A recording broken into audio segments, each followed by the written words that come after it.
Halve. En ik woon in Twisselheide. Ik voel me goed als ik thuis ben. En als ik... Nou ja...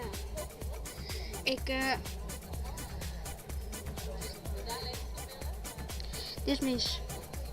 Nou ja, die is wel goed. Zeg maar. Hoi, ik ben Anno. Ik woon in Twijzelerheide en dit is mijn broer. Hij is erg aardig. Maar ik ben niet goed in bed. Hoi. Ah ja. Hoi. Jippie.